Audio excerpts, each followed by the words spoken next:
Selamat berjumpa dengan Yan di channel Morat Marit. Selamat berjumpa dengan Yan lagi. Kali ini aku akan membicarakan tentang laki-laki di Indonesia lah, biar aja kalian mau marah ya. Begini ya, ini videonya Guru Gembul ini sangat menarik sekali. Kebetulan saya juga sudah bikin video tentang ini beberapa hari yang lalu dan mungkin baru aku upload sore ini ya, hari ini pagi waktu Indonesia ya. Sangat menariknya gimana ya, saya bicara tentang laki-laki apa adanya. Sekali lagi ya, penonton aku ini lebih dari 50% itu laki-laki semua. Terus kenapa saya mau ngeyel soal laki-laki? Nanti kan mereka marah semua. Nah, ada di grup WA itu Mbak Wani dibilang, oh nanti banyak yang tersinggung. Dia bilang begitu. Ya udah, nggak apa-apa kalau tersinggung. Karena begini ya, maaf aja, saya bukan di sini maksudnya mau cari duit atau cari viewer atau bagaimana. Iya, siapa yang nggak ingin mau dapat banyak subscriber, mau videonya menjadi viral itu, ya itu lumrah, semua orang ingin itu ya. Tapi saya lebih mementingkan di sini itu, ayolah laki-laki, aku juga laki-laki ya. Kita harus berani berubah, jangan munafik. Kita harus berani mengesampingkan ego kita. Kita harus berani melihat ke dalam diri kita sendiri untuk belajar, untuk mengetahui kalau apa yang tidak benar, yuk kita rubah.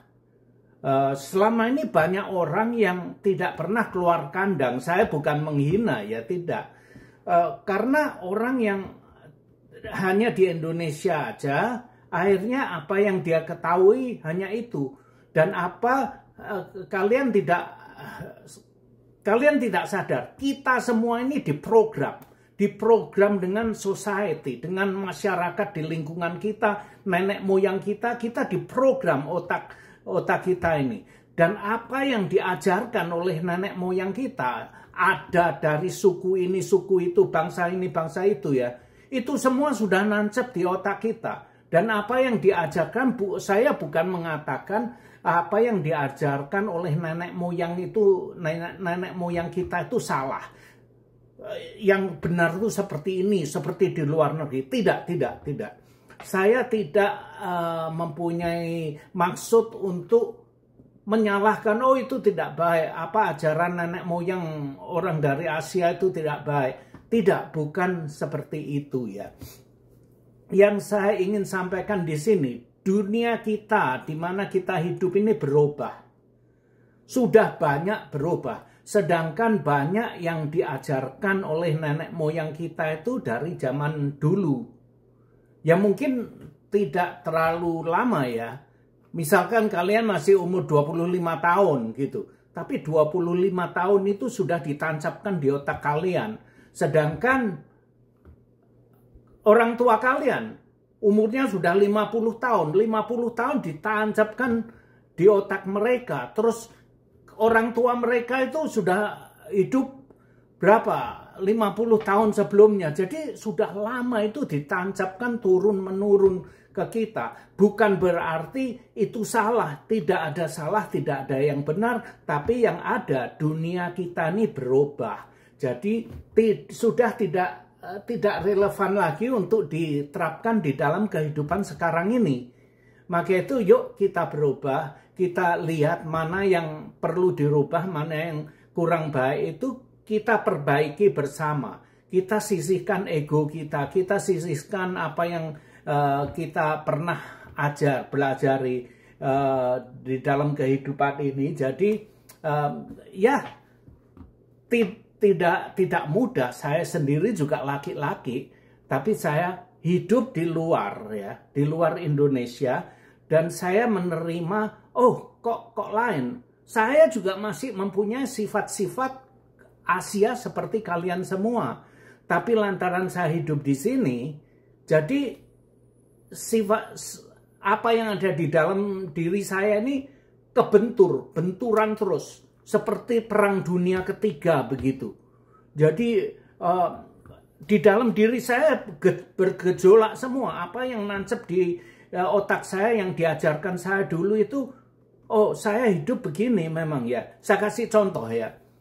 Misalkan zaman saya dulu nggak ada, saya ulang tahun nggak ada yang merayakan. Ulang tahun ya ulang tahun, itu hanya biasa aja. Jadi setelah di sini ulang tahun setiap tahun dihitungkan, happy birthday ya, dirayakan. Kamu istri kamu ngapain, belikan kamu kue ini itu.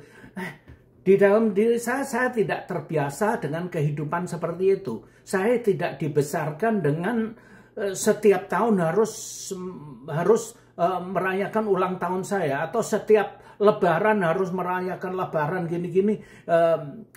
Saya tidak dibesarkan untuk itu. Dan lebaran iyalah kalau di Indonesia.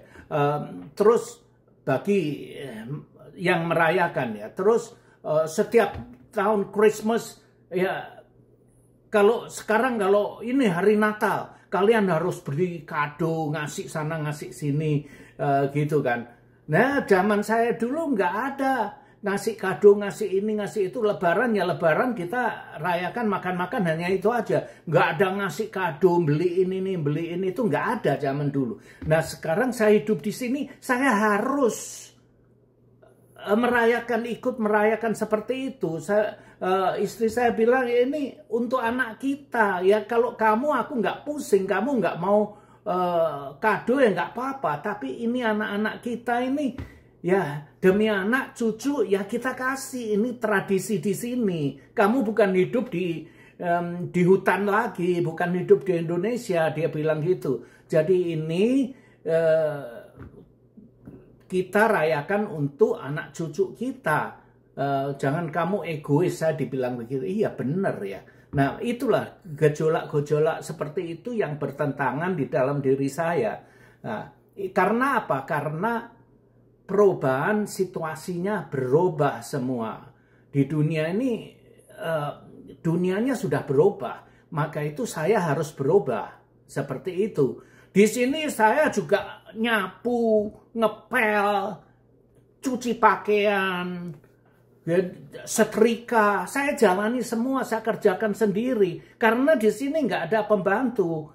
Kalau di Indonesia dulu, zaman dulu kan kita semua mempunyai pembantu, kita mampu untuk membayar pembantu rumah tangga ya. Di sini saya nggak mampu bayar pembantu rumah tangga. Istri saya masak sendiri, saya bantu cuci piring, saya bantu cuci pakaian, saya bantu setrika, semuanya saya jalani sendiri. Dunianya berubah. Nggak kayak di Indonesia, oh iya saya cari duit. Itu kerjaan istri aku, gitu. Nah, ya, di Indonesia kan begitu. Laki-laki di Indonesia mana mau ngepel, mana mau cuci pakaian. Lah, gimana? Apalagi nyuci celana dalamnya istri. Mana mau cewek laki-laki di Indonesia. Dia nggak mau megang celana dalamnya istri, nyuci celana dalamnya istri. Nggak mau kalau di Indonesia. Tapi kalau suruh ngobok-ngobok mau, seneng ngobok-ngobok istrinya atau wanita lain, atau ngobok-ngobok anaknya orang di kos-kosan, itu ya nggak apa-apa. Tapi kalau suruh nyuci celana dalamnya istri nggak mau, pegang aja nggak mau gitu. Iya, ya, itu loh, banyak hal-hal seperti itu yang perlu kita rubah ya. Jadi itulah di sini saya ingin menceritakan soal itu. Kalau ada yang tidak senang, yang tersinggung ya monggo-monggo aja gitu loh ya. Tapi oke, aku akan sharing ini ya, apa yang dikatakan Guru Gembul, sangat menarik sekali. Nah, coba lihat ini, dengar ini, sangat menarik sekali. Suami, tetapi 70% perempuan di Indonesia bekerja. Dan sebagian besar di antara mereka itu bekerja karena terpaksa, karena suaminya gagal untuk bisa memenuhi kebutuhan sehari-hari. Dirinya, keluarganya, dan anak-anaknya. Bahkan kalau misalkan kita karena lihat ekstrim, terpaksa. saya punya banyak tetangga, Lakinya nggak kerja, nggak bisa cari nggak duit. jelas, ya nongkrong-nongkrong, main catur, main gaple sampai larut malam. Istrinya jadi TKW. Bayangkan Baraya, si istri yang seharusnya itu ada di ruang domestik menurut pikiran orang-orang tradisional, itu harus melanglang buana jadi pekerja. Dia harus jadi pembantu rumah tangga di Arab, di Hong Kong, di Taiwan, di Macau. Mereka jadi pembantu rumah tangga untuk menghidupi keluarganya. Dia yang harus banting tulang. Itu yang terjadi di Indonesia. Dan kalau misalkan Baraya mau ngecek, coba misalkan perhitungannya seperti ini. Laki-laki di Indonesia yang bekerja, oke lah nggak usah dihitung. Tapi perempuan itu sampai 70% untuk membantu ekonomi keluarga. Dari 70% itu akhirnya apa? Perempuan-perempuan di Indonesia memiliki kehidupan dan tanggung jawab ganda. Dia harus beres-beres, bangun tidur harus lebih awal, nyiapin sarapan anak-anaknya, mandiin anak-anaknya, nyiapin buku buat sekolahnya, nyiapin sepatu dan seragamnya. Kemudian mereka harus beres-beres, mereka harus melayani suami juga, mereka harus bikinin kopi suami sudah juga, macul masih ada tapi di sisi anaknya lain di mereka atas juga harus gendong nyari anaknya duit untuk membantu keluarga. Jadi dua, kalau misalkan cowok itu harus ya kerja doang, kalau perempuan kerja iya, urusan domestik iya. Nah, kalau misalkan sudah seperti ini, akhirnya muncullah circle yang banyak menjadi fenomena di Indonesia sehingga meningkatkan angka perceraian. Yaitu apa? Cewek awalnya punya akses terhadap ekonomi karena cukup berpendidikan, tapi mengalah. Setelah menikah, mengalah untuk ngurus keluarga saja. Tapi ternyata si suaminya nggak becus cari duit. Dia kurang berkualitas si suaminya itu. Karena kurang berkualitas si suaminya, maka dia, si istrinya juga harus mencari pekerjaan. Karena sudah mencari pekerjaan, maka kerjanya double. Karena kerjanya double, maka menyebabkan apa? Anak-anaknya terlantar. Anak-anaknya jadi nakal, anak-anaknya tidak terdidik, anak-anaknya jelek secara mental, dan akhirnya apa? Melahirkan SDM rendah. Oke? Itu belum selesai. Setelah si ibu-ibunya kecapean luar biasa karena harus berperan di dua bidang sekaligus, dua ranah sekaligus, dia akhirnya tidak sempat untuk me time, tidak sempat untuk berdandan, tidak sempat untuk mengurus diri. Jadi kebanyakan perempuan-perempuan bahkan yang cantik sekalipun ketika ada di Indonesia, dia akhirnya jadi gendut, dia akhirnya jadi... Tuh, dengar. Cewek jadi gendut, dia sudah ngantor. Pulang kerja masih harus ngurusi anak. Masih harus masak, masih harus ngurusi suaminya yang cerewet. Padahal suaminya hanya punya kerjaan, pulang ke rumah, baca koran, ngopi. Mah, tehnya mana? Kopinya mana? Gimana itu? Susah untuk mengatur pola makan, pola hidup, pola olahraga, pola tidur. Begitu kan? Dan setelah itu dia tidak menarik lagi. Dan itu kemudian menjadi alasan bagi si suami untuk marah-marah, untuk kemudian selingkuh, bahkan untuk bercerai. Diceraikan lagi. Betul kan? Banyak fenomena seperti itu, banyak. Nah, itu gara-garanya apa? Ya gara-garanya si laki-laki. Makanya jangan jadi pengecut kalau misalkan jadi laki-laki. Kalau misalkan dia memutuskan, bukan saya yang bilang ya, jangan jadi pengecut. Ya udah tanggung keluarganya. Kerja jangan sampai, wah saya gini-gini juga kan sudah mencari nafkah walaupun hasil. Iya, gaji lu kecil. Itu kan tanggung jawab si suami gitu. Kan dalam rumah tangga tradisional itu, kalau si istrinya dapat suami yang cepat kaya, dia ikut kaya, si suaminya miskin, si istrinya juga ke bawah miskin, kan begitu. Nah, itu baru dalam urusan finansial. Belum lagi masalah-masalah yang lain. Masalah apa? Perhatian. Suami-suami di Indonesia itu jarang yang perhatian, jarang komunikasi, jarang punya family time. Dengar tuh, suami-suami di Indonesia jarang memberi perhatian kepada istrinya. Jangankan beli bunga, saya kan sudah pernah bilang, di supermarket sini banyak bunga. Waktu hari ibu Mbok Yo beli bunga dikasihkan istrinya, biar istrinya seneng. Tapi medit, malah ada yang bilang daripada beli bunga, beli beras katanya. Nah itulah tadi, ini bukan saya yang bilang, ini loh Guru Gembul yang bilang ya, suaminya jagongan, dia mau pergi dengan teman-temannya ngopi di sana, ngudut, ngerokok, pergi dengan teman-temannya. Tapi kalau suami istrinya yang mau pergi dengan teman-temannya ke kafe, ngopi dengan temannya istrinya, nggak boleh. Oh, lah perempuan kok ngopi kok sobone, kok berkeliaran ada di kafe, itu yang nggak pantas. Yang bilang nggak pantas ya, nah itu tadi dibilang nggak pantas karena sudah ditancapkan di otaknya, sulit untuk dicabut. Nah itu kelakuan laki-laki yang meremehkan wanita, itu nggak boleh, itu nggak fair bro. Kamu mau ngopi dengan teman-teman kamu, ngudut, main ceki, main domino, main gaplek, main karambol, kamu oke. Tapi kalau istri kamu yang kumpul-kumpul di gerdu main dengan teman-temannya, oh nggak boleh. Wanita apa itu kok malam-malam kamu kumpul-kumpul di gerdu. Nah itu dia. Nah, itu yang nggak, kalian nggak berani. Itu pengecut itu. Itu nggak fair, itu egois. Maka itu ego kalian harus disampingkan, harga diri, perasaan kalian harus disampingkan, dengan hati terbuka melihat dunianya berubah bro. Dunia sudah berubah. Sedangkan kamu gaji lo kecil, nggak bisa ngidupin istrinya nggak pernah diajak jalan-jalan ke sana ke sini. Ya biar istri kerja, kamu kerja, duitnya tambah banyak, terus keluarga kalian diajak berlibur ke sana ke sini. Ya empuh ya. Itu hidup kalian. Oke lah. Coba dengar ini, yang ini ya.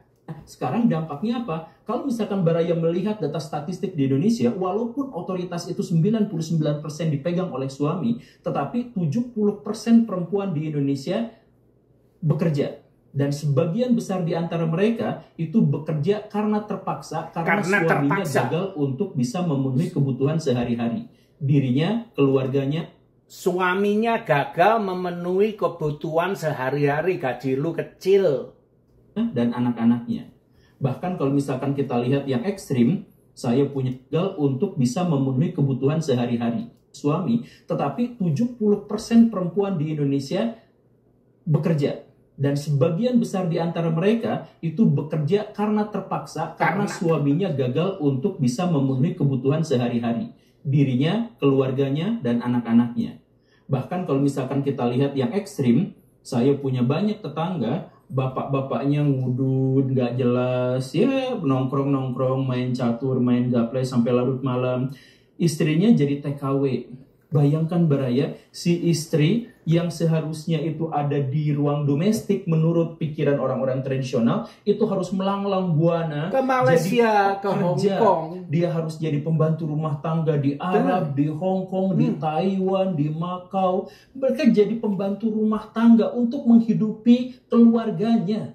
Yang mau dikirim minggat tulang.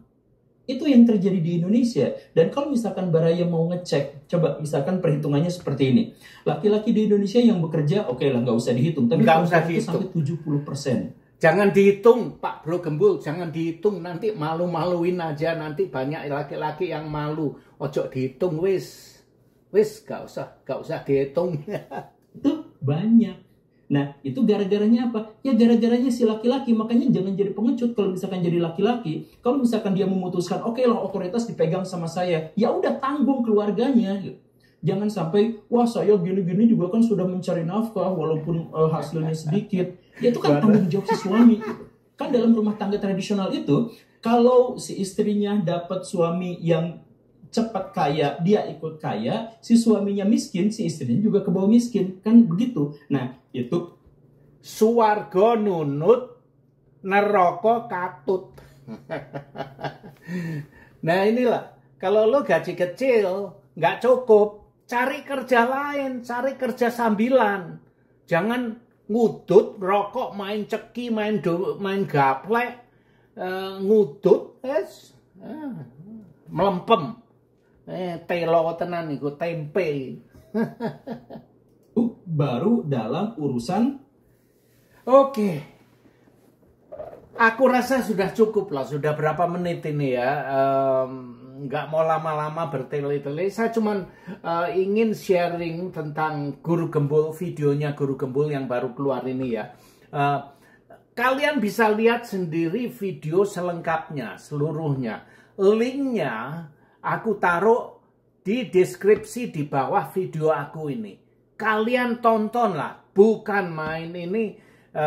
Yang mau menonton laki-laki ini ya, kalian harus menyisihkan ego kalian. Dan harus dengar baik-baik. Dunia sudah berubah bro, dunianya sudah berubah. Kalian juga harus berubah. Kalau kalian tidak berubah, mau melawan arus dunia, kalian akan terlindas dengan bola bumi. Kalian akan terlindas, kalian hancur, tidak bisalah melawan perubahan alam semesta. Kalian harus mengadaptasi, menyesuaikan diri kalian dengan apa yang ada sekarang ini. Nah, itu dia. Semoga kalian ini ya, saya tidak mencaci maki atau menjatuhkan, menghina kalian, tidak. Kita sama-sama laki-laki. Saya ingin mengajak kalian untuk melihat sesuatu. Syukur-syukur kalau kalian sudah melihatnya. Syukur kalian kalau sudah bisa mengerti. Saya salut dengan kalian, salut kalau kalian sudah mengerti. Tapi kalau kalian belum mengerti, kalian belum pernah melihat video ini, belum pernah mendengar, saya anjurkan kalian untuk menonton video Guru Gembul ini dengan hati terbuka. Sisihkan ego kalian, sisihkan apa yang pernah kalian ketahui, dan dengarlah dengan hati terbuka. Dan semoga kita semua bisa mendapat manfaatnya. Nah, istri kalian itu adalah partner, bukan pembantu rumah tangga kamu. Istri kalian itu adalah partner, adalah teman hidup kalian. Kalian harus jalan bersama membangun keluarga, jalan bersama membangun, membesarkan anak cucu kalian. Cucu, jangan khawatir, itu bukan tugas kalian membesarkan cucu. Tapi sama-sama kalian dengan istri membangun rumah tangga, membesarkan anak kalian sebagaimana manusia harus hidup, bukan asal-asal hidup aja. Nah, seperti itu kira-kira. Mungkin ada laki-laki yang tidak setuju, itu fine-fine aja, tidak jadi persoalan, halal. Itu sah-sah aja ya. Kalau kalian nggak setuju, ya sudah, monggo gitu, nggak ada salahnya. Cuman bagi yang kalian mau mendengar, saya terima kasih. Kalian mau mendengarkan video saya sampai detik ini, wow, bukan main. Saya ucapkan terima kasih. Itu. Tapi kalau nggak mau mendengarkan, ya nggak apa-apa. Tapi setidak-tidaknya lah, saya tidak pusing kalian senang atau tidak, setuju atau tidak. Setidak-tidaknya kalian sudah nonton video aku sampai detik ini kan. Tolonglah dengar. Lihat videonya Pak Guru Gembul ini. Banyak hal-hal yang bisa kalian pelajari, yang bisa kita telaah, bisa kita kaji bersama sebagai laki-laki ya. Kita bisa belajar bersama untuk menciptakan satu kehidupan yang nyaman. Karena udahlah, jangan pusing dengan surga dengan akhirat, surga dengan neraka, jangan pusing, itu terlalu jauh urusannya. Apalagi kalau kita sudah mati ya, kita wis mati. Kalian masih mau pusing soal surga dengan neraka? Kalian udah mati, nggak tahu apa-apa. Udah, jangan khawatir soal itu. Marilah aku ajak kalian membangun surga di dunia yang fana ini. Karena aku percaya surga atau neraka itu ada di dunia kita ini. Nah, kalian bisa masuk surga, masuk neraka, itu terserah kalian.